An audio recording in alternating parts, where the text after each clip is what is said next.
샬롬 할렐루야. 에베소서 6장 10절에서 18절입니다. 끝으로 너희가 주 안에서와 그의 힘의 능력으로 강건하여 지고 마귀의 간계를 능히 대적하기 위하여 하나님의 전신 갑주를 입으라. 우리의 씨름은 혈과 육을 상대하는 것이 아니요 통치자들과 권세들과 이 어둠의 세상 주관자들과 하늘에 있는 악의 영들을 상대함이라. 그러므로 하나님의 전신 갑주를 취하라. 이는 악한 날에 너희가 능히 대적하고 모든 일을 행한 후에 서기 위함이라. 그런즉 서서 진리로 너희 허리띠를 띠고 의의 호심경을 붙이고 평안의 복음이 준비한 것으로 신을 신고 모든 것 위에 믿음의 방패를 가지고 이로써 능히 악한 자의 모든 불화살을 소멸하고 구원의 투구와 성령의 검 곧 하나님의 말씀을 가지라. 모든 기도와 간구를 하되 항상 성령 안에서 기도하고 이를 위하여 깨어 구하기를 항상 힘쓰며 여러 성도를 위하여 구하라. 아멘. 히브리서 11장 6절. 믿음이 없이는 하나님을 기쁘시게 하지 못하나니 하나님께 나아가는 자는 반드시 그가 계신 것과 또한 그가 자기를 찾는 자들에게 상 주시는 이심을 믿어야 할지니라. 아멘. 제목은 하나님의 전신 갑주를 취하라 세 번째입니다. 하나님의 전신 갑주를 취하려면 16절에 모든 것 위에 믿음의 방패를 가지고 이로써 능히 악한 자의 모든 화전을 소멸하고 했습니다. 아무리 단단한 갑옷을 입고 그 위에 허리띠와 흉배와 신을 갖추었다 해도 적이 칼이나 창으로 공격할 때 막아낼 방패가 없다면 어찌 되었겠습니까? 방패란 전쟁에서 매우 중요한 도구이지요. 또한 화전이란 화살 끝에 불을 붙인 불화살을 말하는데 일단 불 붙은 화살이 몸에 닿게 되면 아무리 갑옷을 입었다 해도 큰 화를 당하지요.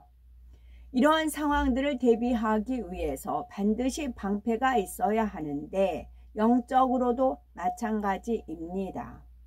하나님의 나라를 회방하는 악한 원수 마귀 사단의 불같은 공격을 막아내려면 영적인 방패가 있어야죠. 진리의 허리띠를 띠고 의의 흉배를 붙이고 평안의 복음의 신을 신은 후 믿음으로써 방패를 삼으라는 것입니다. 이는 믿음이 그만큼 중요함을 강조해 주고 있는 것이며 믿음으로만이 구원받을 수 있고 믿음이 있을 때에 무에서 유가 창조되는 역사가 나타나기 때문이지요. 믿음은 하나님을 기쁘시게 하며 마음의 소원을 이룰 수 있는 열쇠이기도 합니다. 다니엘과 그의 세 친구들은 죽음 앞에서도 변함없는 믿음을 내보였지요. 굶주린 사자들이 우글거리는 사자 굴 속에 들어간다 해도 극렬히 타는 풀무불에 들어간다 해도 끝까지 믿음을 지켰지요. 이들이 가진 믿음은 참으로 대단한 것이었습니다. 벼랑 끝까지 밀려가는 상황에서 이 정도면 이제 하나님께서 구해 주시겠지 하는 조건부적인 믿음이 아니었지요. 다니엘은 사자굴에 던져질 때쯤 되면 하나님이 구해 주실 거야 하지 않았습니다. 번연히 죽을 줄 알면서도 하나님 말씀을 쫓았지요. 이는 벼랑 끝에서 떨어지면서도 변함없는 참 믿음이었습니다. 그런데 오늘날은 어떠합니까? 자신에게 맞춰 한계선을 그어놓고 그 선까지는 믿음을 지키는 것처럼 하다가도 그 한계를 넘는 상황이 발생하면 결국 세상을 의지합니다. 벼랑 끝까지 밀려간 것도 아닌데 이러다가는 정말 떨어지겠다 싶은 상황이 되면 믿음을 저버리는 것이지요. 참 믿음은 내가 죽는다 할지라도 떨어져야 한다면 떨어지는 것입니다. 어떠한 상황에서도 변치 않는 믿음으로 벼랑에서 떨어지면서도 오직 하나님만 믿고 의지할 때 참으로 믿음이 있다 인정하시지요. 이 믿음만 가진다면 응답받지 못할 것이 없고 어떤 마귀의 괴계라도 이기지 못할 것이 없습니다. 이런 믿음으로 방패를 삼을 때 능히 악한 자의 모든 화전을 소멸할 능력이 주어집니다. 이처럼 중요한 믿음의 방패를 가지려면 반드시 순종이 따라야 합니다. 믿음이란 당장 현실이 보이지 않고 만져지지 않는 것을 바라보고 믿는 것이기 때문에 사람의 생각을 동원하며 순종이 나오지 않습니다. 그러나 어떠한 상황에서도 믿음의 눈으로 바라보고 순종하는 것이 진정한 순종이지요. 이렇게 순종할 때 그 다음은 하나님께서 친히 방패가 되어 주십니다. 여호사밧 왕은 모압과 암몬의 연합군이 유다를 공격해 왔을 때 백성들에게 너희는 너희 하나님 여호와를 신뢰하라. 그리하면 경고히 서리라 하며 거룩한 예복을 입힌 성가대를 군대 앞에 앞세워 하나님을 찬송케 했습니다. 사람의 생각을 동원하면 도무지 이해할 수 없는 일이었지만 이들에게는 하나님에 대한 신뢰, 즉 믿음의 방패가 있었기에 순종합니다. 그 결과 하나님께서는 적군 안에 내분이 일어나 서로 살육하여 자멸하도록 역사하셨고 이 일을 통해서 모든 이방 나라가 이스라엘을 지키는 하나님을 두려워하게 되었습니다. 이처럼 믿음은 불가능해 보이는 현실을 가능케 하는 힘이 되며 원수마귀 괴계를 물리치는 방패가 되는 것입니다. 구원의 투구와 성령의 검 곧 하나님의 말씀을 가지라. 17절에는 하나님의 전신 갑주를 취하기 위하여 구원의 투구와 성령의 검 곧 하나님의 말씀을 가지라 했습니다. 투구란 머리를 보호하는 장비지요. 머리는 사람의 몸에 있어 가장 중요한 부분이라 할 수가 있습니다. 하나님께서는 구원으로서 가장 중요한 머리를 보호하는 투구를 삼으라 말씀하십니다. 우리가 신앙생활을 하는 궁극적인 이유는 구원받아 천국에 가기 위함입니다. 아무리 능력을 행하고 많은 하나님의 일들을 했다 해도 구원받지 못하면 모든 것이 아무 소용이 없게 되지요. 우리가 몸에서 가장 중요한 머리를 보호하기 위해서 투구를 쓰듯이 참된 구원을 주님께서 다시 오실 그날까지 붙잡고 있어야 합니다. 또한 우리는 구원에 대한 감사와 기쁨 역시 변함없이 간직해야 지요. 우리 힘으로 구원받는 것이 아니요 예수님께서 우리 죄를 대속하기 위해 십자가에 못 박히심으로 구원에 이르고 아름다운 천국에서 영원히 살 수 있게 되었기 때문입니다. 그러니 구원에 대한 감사와 소망이 있는 사람의 눈은 기쁨으로 빛날 것이고 얼굴에는 항상 미소가 가득하며 입술은 찬양이 넘쳐나고 그 귀는 행복하고 아름다운 소식을 듣기 즐거워할 것입니다. 무엇보다도 하나님 말씀 듣기를 사모하고 즐겨하며 주를 사랑하여 생명 다해 충성할 것입니다. 이처럼 구원으로 인해 우리의 삶 속에 변화되어지는 것이 구원의 투구를 쓰고 있는 모습이지요. 그러면 성령의 검, 곧 하나님의 말씀을 가지라는 것은 무슨 뜻일까요? 우리가 좌우의 날성 어떤 검보다도 예리한 하나님의 말씀으로 성령의 검을 삼게 되면 원수마귀 사단의 괴계를 단번에 분쇄할 수 있습니다.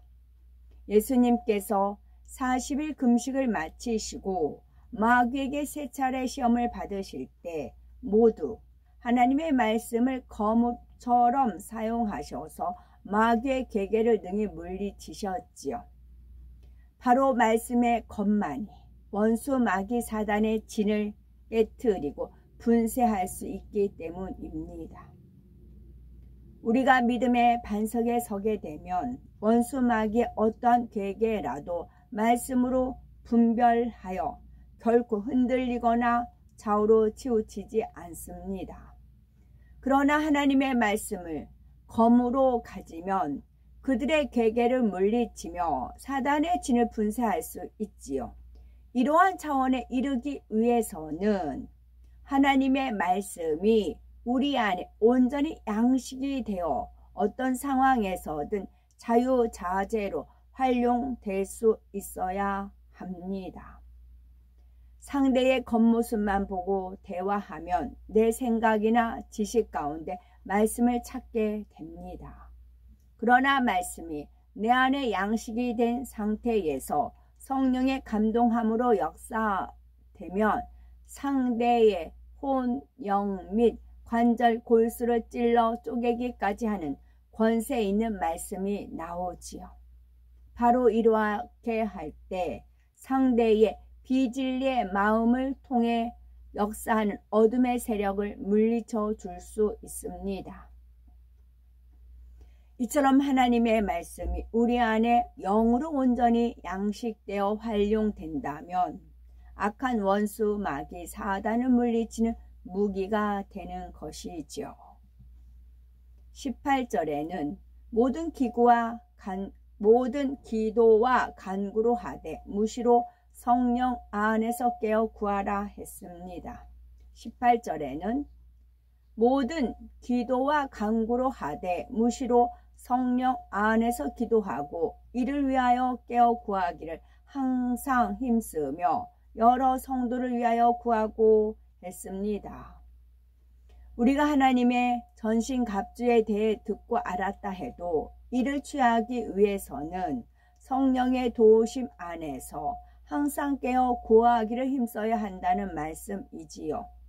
결국 하나님의 전신갑주를 취하는 마지막 단계는 기도인 것입니다. 기도는 성령의 충만함 속에서 전신갑주를 취할 수 있는 힘을 공급해 주지요. 또한 하나님의 전신갑주를 입고 있다 해도 잠들어 있으면 아무 소용이 없기 때문에 항상 깨어 준비된 상태로 유지해 줍니다. 따라서 영적 장수가 되려면 무시로 성령 안에서 항상 힘써 기도하여 성령의 충만함을 입어야 하지요.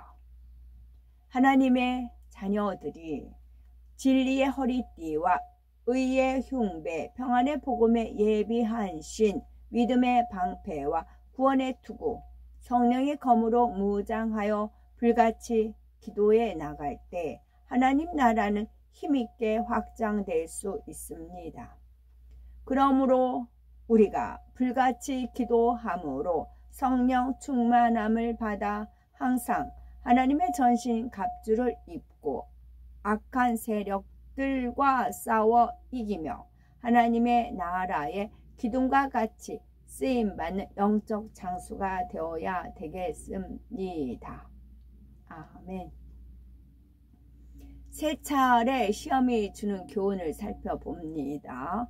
예수님께서는 40일 금식을 마치시고 마귀에게 세 차례 시험을 받으셨는데 오직 하나님의 말씀으로 물리치셨지요.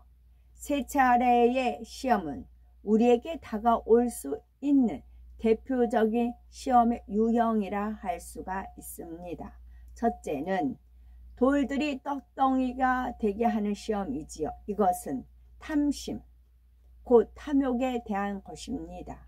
둘째, 성전 꼭대기에서 뛰어내리라는 시험. 이것은 교만함에 대한 것이지요. 셋째, 천하 만국과 영광을 보이며 마귀에게 엎드려 경배하라는 시험. 세상의 영광에 대한 것입니다. 천하 만국과 영광을 보여주며 마귀에게 엎드려 경배하라는 시험.